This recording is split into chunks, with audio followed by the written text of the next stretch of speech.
G'day, it's Obst here from the Idea Group in Melbourne.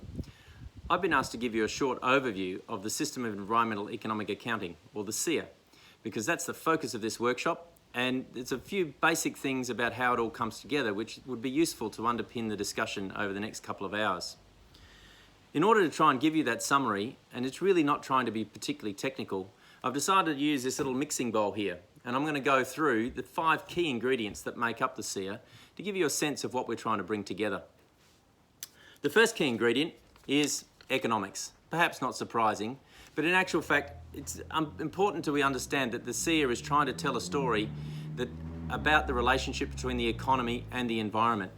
And one of the problems in the past has been that the story about that relationship has been lacking detail in terms of the effects that people have, the impacts that people and economic activity has on the environment, and our dependence, our use of the environment in underpinning both economic activity generally and our broader well-being. So we need that economic perspective to give us that richness of that starting point for the discussion. The second key ingredient is ecology.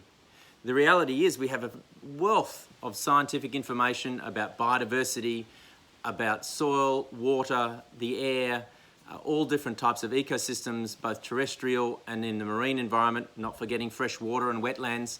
There's a whole range of things which we have a rich information source on, and we need to bring that into account and bring that into consideration when we're talking about this relationship between the environment and the economy. So they're our 2 key sources of information. But we also need a way in which we can tell the story about those 2 things together. And that's where the third ingredient, geography, comes into play. If we have that information about geography, we're able to place in context economic and environmental information. Indeed, everything happens somewhere. And it has been a real breakthrough in my own mind, as an economist by training, to see the power of telling a story through a spatially explicit approach to information. It's not quite there though, because we need a 4th ingredient, and that 4th ingredient is statistics, or more specifically, official statistics. Unbeknownst to a lot of people, perhaps, is a discipline called official statistics, which underpins our measurement of many measures that we take for granted, like the population of a country, unemployment numbers, GDP, consumer price indexes. All of these things are things for which official statisticians over many years have developed standard definitions, standard concepts, measurement approaches to become the way in which that information is collected and collated and informs government decision making, but also a lot of aspects in private and household decision making as well.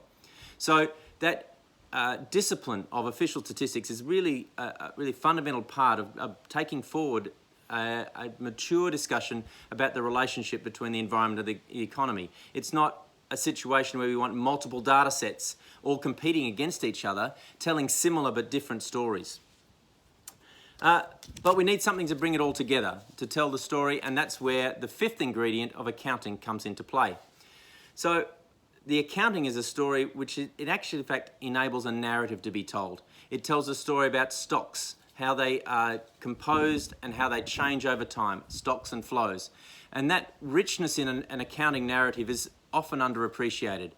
We take it for granted in the sense that we have these measures of economic activity, which some people understand are based on accounting principles, but really that richness of a consistent set of concepts, a consistent set of definitions, some clear measurement boundaries about how we go about telling a comparable and consistent story over time are really part of the richness of the accounting language, and enables us to describe systems in a somewhat abstract but comprehensive way. And that's really key to trying to tell this story about the relationship between the environment and the economy.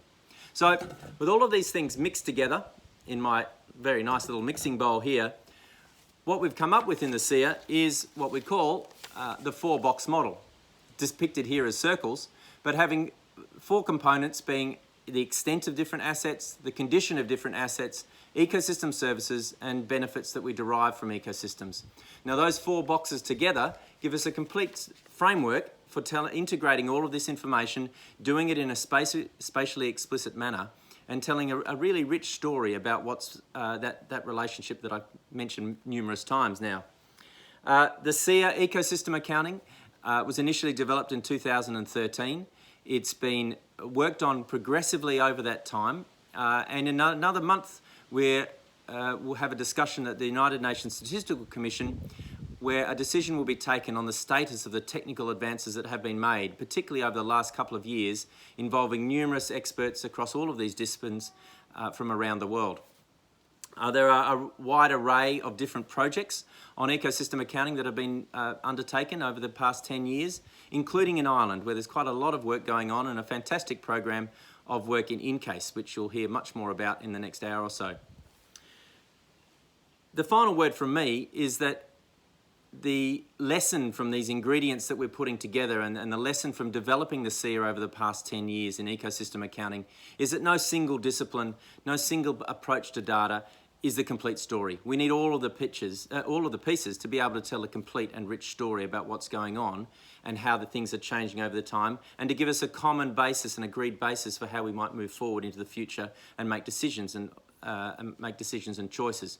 Because ultimately, producing a set of accounts is not the end goal. The end goal is to change behaviour, to change choices that lead us down a more sustainable path. Thanks very much for the chance for talking to you, and best of luck for the rest of the workshop.